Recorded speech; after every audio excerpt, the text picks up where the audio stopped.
Welcome back to show. अब हम बात करेंगे ईद उल अजहा की आमद है और घरों में अभी से दावतों और बारबेक्यू की तैयारियों का आगाज़ हो चुका है। प्लान्स बनाए जा रहे हैं कि किस की तरफ जाना है, किस की तरफ नहीं जाना। ईद के दिनों में गोश्त से बने लजीज खाने हर घर की रवायत होते हैं, लेकिन अक्सर लोग बेहतियाती से गोश्त खाने की वजह से जो स्टमक के इश्यूज़ हैं वो आ जाते हैं उनको, फिर कोलेस्ट्रॉल, फिर हाजमे के मसाइल, ये तमाम तरह मसाइल का वो शिकार हो जाते हैं। तो आखिर ईद के गोश्त को किस तरह से इस्तेमाल किया जाए, किस कदर इस्तेमाल किया जाए कि हम ईद की खुशियाँ भी भरपूर अंदाज में इंजॉय कर सके और अपनी सेहत का भी ख्याल रख सके। आज हम इसी अहम मौजू पर बात करेंगे। बिल्कुल जी, और इसी पर बात करने के लिए द वन एंड ओनली नईमा आपा ने हमें ज्वाइन कर लिया है। थैंक यू सो मच नईमा आपा फॉर योर टाइम। सबसे पहले तो मुझे ये बताएं कि अब जाहिर है ईद का मौका है, आने वाली है ईद, बिल्कुल तैयारी जो है पकड़े हुए, जिस तरह हसनैन ने भी कहा। तो ज़्यादा हम गोश्त खाते हैं जाहिर है, और फिर जब तीसरा चौथा दिन आता है तो हम यही कहते हैं कि नहीं, अब कुछ दाल चावल होने चाहिए, कोई सब्जी होनी चाहिए। लेकिन क्या दुरुस्त तरीका होना चाहिए, पहले से ही हम एहतियात कर लें? देखिए, सबसे ज्यादा जो इस टाइम पे हॉस्पिटल्स भरे जाते हैं ना, वो किस सिलसिले में कि पेट खराब हो जाते हैं, डायरिया हो जाता है, आपका स्टमक इतना हैवी हो जाता है कि फिर आपको ड्रिपें लगवानी पड़ती है। तो मैं आप लोगों को एक ऐसी चटनी और एक ऐसा ड्रिंक बताऊंगी कि जिसकी वजह से आप लोग इंशाल्लाह, अब ये तो मैं नहीं कहती कि आप अपने ज्यादा खाएं, बहुत इतना ज्यादा खा लें कि फिर आप किसी तरीके से हॉस्पिटल ही आपको जाना पड़े। आप खाएं एतदाल में रह के, लेकिन साथ में अगर आप इस चटनी का इस्तेमाल करेंगे और साथ में इस ड्रिंक का इस्तेमाल करेंगे तो इंशाल्लाह आप लोगों को एटलीस्ट ये प्रॉब्लम नहीं होगी कि एकदम से आपको भागना पड़े या आपका पेट लूज हो जाए। चटनी किस तरह के, आजकल मार्केट में ना कैरी आई हुई, कच्ची कैरियां जिनको हम बोलते हैं, ठीक है।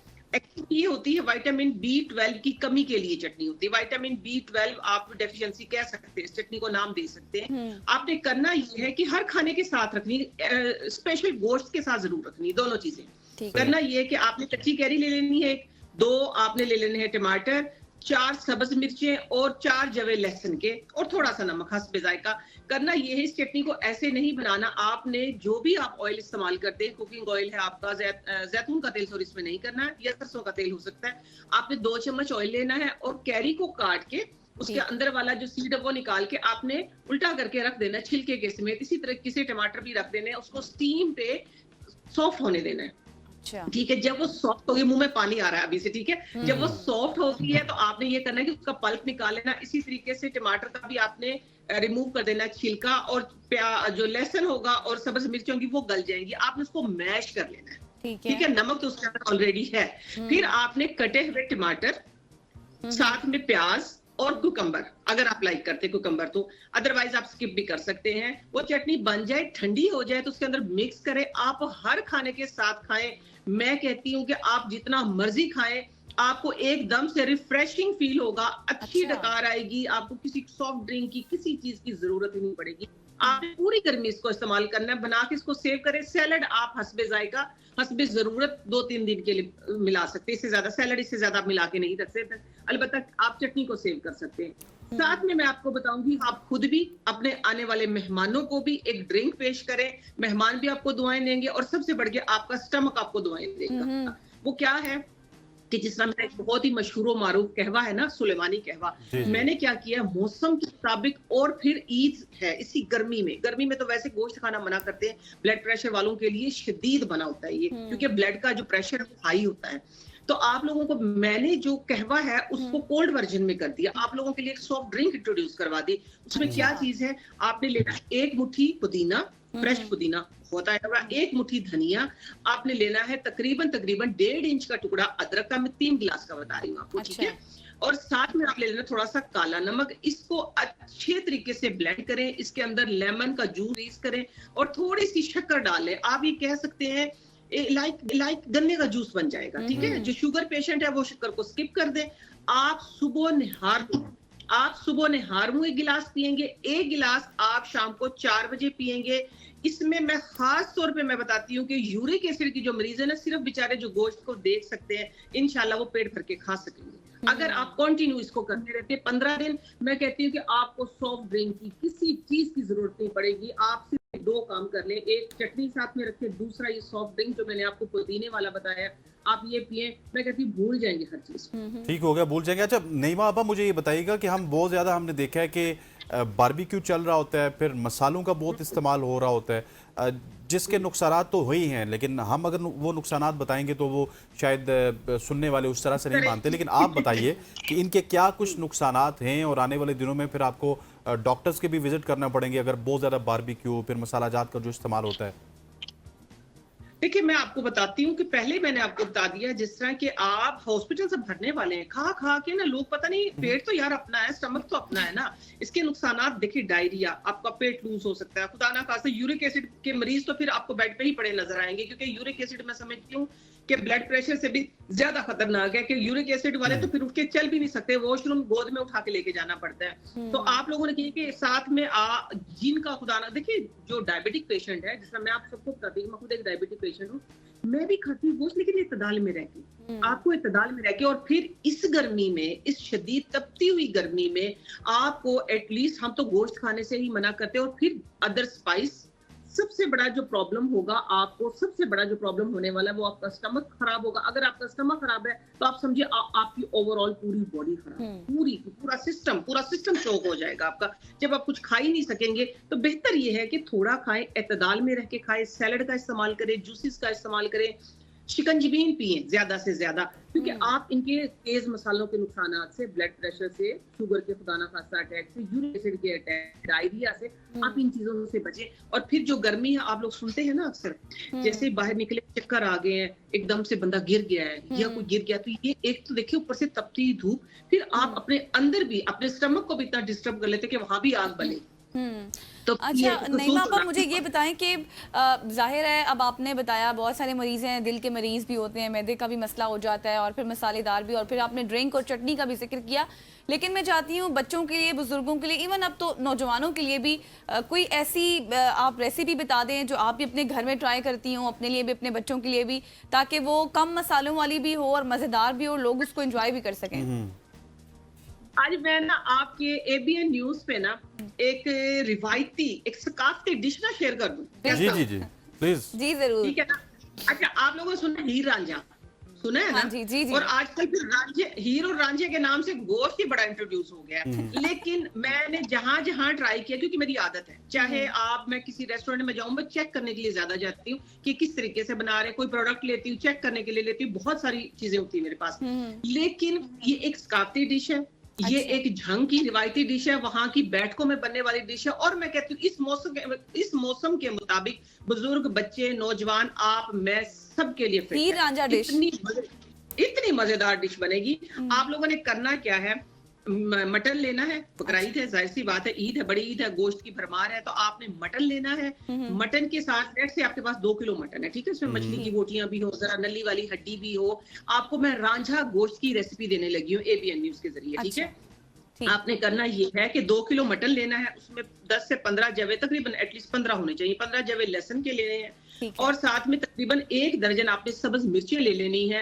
उसके अंदर टमाटर, धनिया, प्याज, अदरक, लहसुन, अदरक कोई चीज नहीं जाएगी। अच्छा। सिर्फ आपने चर्बी वाला गोश्त लेना है, हांडी में डाल देना है। उसके अंदर एक सीक्रेट है उसका, कि आपने ये करना है, जो काली मिर्ची होती है ना, काली मिर्ची, आधा चम्मच काली मिर्ची लेके, 1 चम्मच काली मिर्ची लेके, तो आपने 1 चम्मच जीरा लेना है, उसको रोस्ट करना है। काली मिर्चों को रोस्ट करना, ये रांझा गोश्त की सीक्रेट रेसिपी है। अच्छा। जो मैंने आप लोगों को बताई है। काली मिर्चों को रोस्ट करें और उसको फिर पीस ले फ्रेश, ठीक है। पीसी हुई मिर्चों को रोस्ट नहीं करना, फ्रेश साबुत मिर्चों को आपने रोस्ट किया, रोस्ट करने के बाद उसको पीस लिया, साथ में जीरा भी हल्का सा दरदरा कूट लिया, वो डाल दे, नमक डाल दे, लहसुन डाल दे, बस बेसिक स्पाइस हो गए। आपने हांडी को बंद कर देना, मिट्टी की हांडी को, उसको लो फ्लेम पे तकरीबन आप पकने दें, तकरीबन 30 मिनट।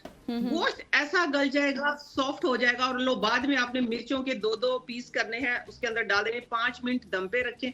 जब हांडी खोलेंगे ना, पूरा मोहल्ला पागल हो जाएगा। अच्छा। और आप इसको इजीली खाएं, ना आपका स्टमक खराब होगा, ना आपको ये गोश्त तंग करेगा, ना आपका BP हाई होगा, ना आपको कोई यूरिक एसिड तो डेफिनेटली आप लोगों ने देखे, कैरी का जो मैंने आप लोगों को जिंजर का उसका बताया, पुदीने का शरबत पीना है। लेकिन ये है कि आपका मैदा जो है वो सेट रहेगा। इस मौसम ठीक हो के गया नईमा मुताबिक आपा, रांझा आपने को कमाल की डिश बता दी। अब मेरा ख्याल है कि हम भी और हमारे नाजरीन भी इस डिश ज़रूर अपने घरों में बनाएंगे। आपकी तशरीफ आवरी का बहुत बहुत शुक्रिया। Thank you so much for joining us. खबरतीन नौज़ात आगे बढ़ते हुए आपको बताते हैं आजकल दिल के अमराज और ख़ास तौर पर हार्ट अटैक के केसेस में बहुत तेज़ी से इजाफा हो रहा है। पहले ये केसेस हमें बड़ी उम्र के लोगों में नज़र आते थे, लेकिन अब नौजवान लोगों पे भी इस तरह के अब हार्ट अटैक के केसेस हमें नज़र आ रहे हैं और वो भी इसका शिकार हो रहे हैं। इसकी क्या कुछ वजूहात है? डेफिनेटली स्मोकिंग एक बहुत बड़ी वजह है, फिर हमारा लाइफस्टाइल एक बहुत बड़ी वजह है, हम एक्सरसाइज से दूर हैं, गाड़ी का इस्तेमाल, बाइक का इस्तेमाल, इस तरह की बहुत सारी चीज़ें हैं। सो ये हम प्रिकॉशंस भी आज मालूम करने की कोशिश करेंगे और अगर किसी को हार्ट अटैक उसके बाद उसके लाइफस्टाइल में क्या कुछ तब्दीली आती हैं उस हवाले से हम बात करेंगे। बिल्कुल जी, और इसी पर बात करने के लिए स्टूडियो हमें ज्वाइन कर चुके हैं डॉक्टर राजा मेहदी साहब। आप कार्डियोलॉजिस्ट हैं। Thank you so much sir for your time. हमेशा आप आते हैं और बहुत कुछ सिखा कर भी जाते हैं। अभी आपके सामने ही कुछ देर पहले हम बात कर रहे थे गोश्त के हवाले से, मिसालों की चीज़ों के हवाले से। ईद भी करीब है, लेकिन ज़ाहिर है वो मसले अपनी जगह हैं, जैसे हसनैन ने जिक्र किया, जिसमें सिगरेट नोशी एक बहुत बड़ा मसला है। कल ही हमारे एक सीनियर को भी हार्ट अटैक हुआ और हम काफ़ी इस हवाले से तशवीश में मुब्तला हो गए, क्योंकि बहुत सारे लोग इसको इतना सीरियस नहीं लेते स्मोकिंग को। तो क्या आप बता सकते हैं कि कितना बड़ा फैक्टर है ये? देखिए, thank you ji very much. आप हमेशा याद करते हैं। अभी ईद का मौका भी है, तो उस हवाले से जिस तरह हम लोग ओवर ईटिंग भी करते हैं, गोश्त भी ज़्यादा वाफर मिक़दार में मिलता है, तो जहाँ तक आपने स्मोकिंग की बात की, तो ये एक मेन रिस्क फैक्टर है। मेन रिस्क फैक्टर है हार्ट अटैक होने का। अच्छा। देखिए, हार्ट अटैक किसी बीमारी का नाम नहीं है। बेसिकली ये हमारे रिस्क फैक्टर्स हैं, जिसकी वजह से अनकंट्रोल होने की वजह से ये हार्ट अटैक हो जाता है। उसमें कुछ नॉन मॉडिफाइबल रिस्क फैक्टर्स हैं, कुछ मॉडिफाइबल है। नॉन मॉडिफाइबल में आपकी फैमिली डिजीज़ आ जाती है, आपका एज आ जाती है, उसमें का मेल और फीमेल का होना, सेक्स आ जाता है उसमें। दूसरा जो मॉडिफाइबल है उसमें जिस तरह भी आपने स्मोकिंग टोबैको का जिक्र किया, उसमें ना सिर्फ सिगरेट बल्कि इसके अलावा नस्वार, शीशा, गुटखा, ये सब भी शामिल है। जितनी भी ई सिगरेट और जितने भी मतलब जिसमें तंबाकू इस्तेमाल होता है वो सारे ही खतरनाक, एक से एक बढ़ के हैं। ये अगर सिर्फ सिगरेट भी बंदा पी रहा हो तो उसकी वजह से भी, क्योंकि इसके अंदर निकोटीन होती है और ये हमारी दिल वाली शरियानों के अंदर जाके तय बना लेती है, और वो बाकी जिस तरह हम लोग खाना पीना भी होता है, कोलेस्ट्रॉल इकट्ठा हो गया, किसी के बीपी आई है, किसी को शुगर है, तो वो भी सारा इन्फ्लेमेशन हो जाती है हमारी जो दिल वाली जो शरियाने होते हैं, और ये फिर ऊपर सोने पे सुहागा, यानी इसकी वजह से हार्ट अटैक में और ज़्यादा तेज़ी आ जाती है। अच्छा राज साहब, बहुत सारे लोग ये कहते हैं कि लेट्स सपोज अगर वो स्मोकिंग करते हैं, वो अपनी एक्सरसाइज भी कंटिन्यू रखते हैं, जिम में भी जाते हैं, और देखने में बहुत हेल्दी उनका लाइफस्टाइल होता है एक स्मोकिंग के साथ, तो वो स्मोकिंग तब भी इफेक्ट करती है उनको? हेल्दी लाइफस्टाइल भी अगर हो, जिम भी जा रहे हैं आप, एक्सरसाइज भी कर रहे हैं, वॉक भी कर रहे हैं, डाइट भी बहुत कॉन्शियसली आप उसको इंटेक कर रहे हैं कि आप बाहर से नहीं खा रहे, आप अपने घर से खा रहे हैं, बिल्कुल अफेक्ट करती है जी। बिल्कुल इसी तरह है जिस तरह देखें ना, स्मोकिंग तो आपकी डायरेक्ट लंग्स के अंदर जा रही है, लंग्स से फिर आपकी सारी बॉडी में आपकी ब्लड के अंदर चला जाता है। जिस तरह आप नस्वार कई दफ़ा लोग खाते हैं, मेरे पास पेशेंट आया जी, मैंने जब दोबारा चेक कराने आया, डॉक्टर साहब मैंने सिगरेट छोड़ दिया है। अच्छा। तो आप क्या करते हो जी? अब मैं नस्वार खा रहा हूँ। अच्छा। तो वो नस्वार जो है वो भी बेसिकली तंबाकू और चूने से बनती है। ऐसे ही है। तो वो तो देखें, एक आपका मुंह गंदा करेगी, आपके दांत गंदे करेगी, फिर खुराक वाली नाली में आएगी, इधर से मैदे में जाएगी, मैदे से आंतड़ों में होकर के फिर ब्लड में चली जाएगी। इस तरह वो जो सिगरेट है वो डायरेक्ट आपके लंग्स में जाता है। तो देखिए, एक्सरसाइज अपनी जगह पे वो किस हद तक आपकी रिड्यूस करने में हेल्प करता है, आपका कुछ फिटनेस के लिए, आपकी एक्स्ट्रा चीज़ों के लिए, तो लेकिन वो रिस्क तो अपनी जगह मौजूद है। कई लोग हम प्रैक्टिकली हम देख रहे हैं, कई लोग हम फिजिकली भी देख रहे होते हैं। यंग लोग हैं, सिगरेट पी रहे हैं, शीशा पी रहे हैं, जिस तरह भी ई सिगरेट का आपने कहा, ई सिगरेट भी उसी तरह ही ख़तरनाक है। बल्कि ये तो अगर आप 1 घंटा पिए तो इस समझ लें 300-400 सिगरेटों के बराबर। अच्छा। और शीशा लोग इसको बड़ा लाइटली लेते हैं, ये शीशा, हाँ। इसमें फ्लेवर है, तो ये इसमें देखकर निकोटीन होता है, इसमें केमिकल्स होते हैं जो इंतहाई ख़तरनाक है। ना सिर्फ हार्ट अटैक कर रहे हैं बल्कि मुख्तलिफ किस्म के कैंसर और स्किन डिजीज़ और पता नहीं क्या क्या इसकी वजह से। अच्छा, शीशा भी इतना ही खतरनाक? बिल्कुल ख़तरनाक।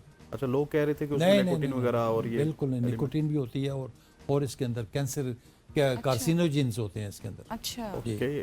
सही। अच्छा डॉक्टर साहब मुझे ये बताएं कि अब ये तमाम फैक्टर्स तो अपनी जगह हैं, फिर एक स्ट्रेस और एंजाइटी का फैक्टर भी आता है, वो कितना अफेक्ट करता है? देखिए स्ट्रेस एंजाइटी डायरेक्ट कोई हार्ट अटैक को नहीं ऐसे अच्छा। इफेक्ट करती, लेकिन वो जब कंटिन्यूस बंदा स्ट्रेस में हो तो उसकी वजह से किसी का बीपी हाई हो गया, शुगर अच्छा। हो गई, मोटापा हो गया, स्ट्रेस की वजह से लोग सिगरेट पीना शुरू कर देते हैं या कोई इस तरह की हैबिट्स, तो ज़ाहिर है फिर वो फिर चीज़ें एग्रेवेट करती हैं और हार्ट अटैक का बायस बनती है। ठीक है, लेकिन डायरेक्ट लिंक नहीं है। ऐसा कोई डायरेक्ट उसका अक्सर ये जो लोग, जिस तरह गजल ने कहा ना, जब भी किसी हार्ट अटैक वाले के पास जाते हैं तो उसको कहते हैं यार कौन सा स्ट्रेस लिया था। हाँ, तो ये मतलब कि normal सी स्ट्रेस बात की है। वजह से नहीं होता, ये आपके लाइफस्टाइल की जी वजह से ज्यादा बिल्कुल, होता है। बेसिकली आपका लाइफस्टाइल है। देखें अच्छा, स्ट्रेस की वजह से क्या होता है? स्ट्रेस की वजह से देखें ना, आप डिप्रेशन में गए हुए हैं, आपका मतलब जिस तरह मैंने बताया कि आप फिजिकली इनएक्टिव हो जाते हैं, फिर आप दुनिया से स्मोकिंग की निकाल तरफ हो जाते हैं फिर स्ट्रेस आप की वजह से। उस स्ट्रेस को कम करने के लिए आप वो जिस तरह बताया कि आप स्मोकिंग करते हैं और इस तरह की इन मतलब को जो एक्टिविटीज़ में इन्वॉल्व हो जाते हैं, तो ज़्यादा इस तरह के उसके हैजर्ड्स तो अपनी जगह पे है। सही।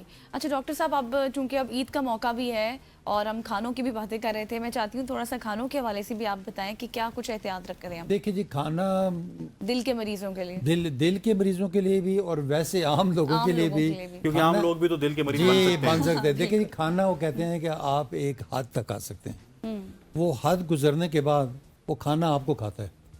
ऐसे ही है। देखिए खाने के बारे में कुछ मिथ्स हैं, कुछ कोटेशंस हैं कि आप जो है ना खाना एक तो अच्छा खाएं, हेल्दी खाएं, वक्त पे खाएं और काम खाएं। हमारे मज़हब में भी है, इवन हमारे प्यारे नबी सल्लल्लाहु अलैहि वसल्लम ने भी हमेशा यही कहा कि भूख रख के खाएं। और जो खाने को 3 हिस्सों में डिवाइड करें आप, जो आपका पेट है उसको एक हिस्सा खाने के लिए रखें, एक हिस्सा पानी के लिए और एक हिस्सा हवा के लिए रखें। वो अलग बात है कि हम लोग हवा के लिए जगह नहीं छोड़ते, हम सिर्फ हवा खाने पानी के लिए भी नहीं खाने छोड़ते। पे जोर हवा अपनी जगह खुद बनाए। हमारा कोई 95% हम लोग खाना होता है। यकीन करें खा खा के वो अंत मचा देते हैं हम लोग। रखते हैं। ऐसे ही है। हम समझते हैं शायद ये जिंदगी का आखिरी खाना आखिरी खाना है और आखिरी समझ के खाते हैं। आखिरी समझ गया। तो मेरा देखिए कितना का आपने खाना होता है वो लिमिटेड रखें, वक्त पे खाएं। और लेट हम लोग खा रहे होते हैं अक्सर, तो लेट देखें रोज 11-12 बजे खा के जनाब तो बहुत हुआ तो उसके ऊपर कोई जी मैंने ये इनो पी ली है या सेमना पी ली है तो हजम हो जाएगा सारा जो कल था। अच्छा। वो खाना तो आता है ना जी आपके अंदर रहेगा, उसके अंदर हाईली रिच्ड आपने बताया कोलेस्ट्रॉल है, उसमें प्रोटीन्स भी हैं, बाकी भी चीज़ें हैं। फिर 12 बजे 1 बजे आपने कहा कि आगे उल्टा लेट जाना है और फिर पूरी रात डिस्टर्ब रहना है, नींद में नहीं आनी आपको। फिर कभी गैसेज हो रही हैं तो कभी डकार आ रहे हैं। मसालों का तो इस्तेमाल कैसा हो? मसाले आप इसमें ज़रूरत करें, उसका कोई नुकसान करने को तो घर के अंदर आप बड़े इजीली अच्छे तरीके से अपनी कुकिंग करें, साफ़ सुथरा खाएं। तो ईद के हवाले से मैं यही कहूँगा कि गोश्त आ रहा है लेकिन इतना खाएं जितना आप उसको एब्जॉर्ब बिल्कुल करें ऐसे ही। और उसमें कोशिश करें ये ऑयल और घी का इस्तेमाल बिल्कुल ना ना करें। करें। सर। उसमें सादा पानी में बनाया उस गला लें उसको अच्छी तरह, लेकिन मिर्च मसाले टमाटर प्याज ठीक हर हो चीज़ गया। डालें उसके। राजा साहब thank you so much for joining us. Raja Mehdi साहब हमारे साथ मौजूद थे जो कि हार्ट के हवाले से बता रहे थे कि किस तरह से हम उसको सेव कर सकते हैं। उसको हमने लॉन्ग रन में चलाना ही है क्योंकि हार्ट नहीं चलेगा तो फिर आप नहीं नहीं चलेंगे। चलेंगे। अवधि नुज़ाती आपके वक्त को चाहता है एक शॉर्ट सी कमर्शियल ब्रेक का ब्रेक लेते हैं, वापस आते हैं, हमारे साथ रहिए।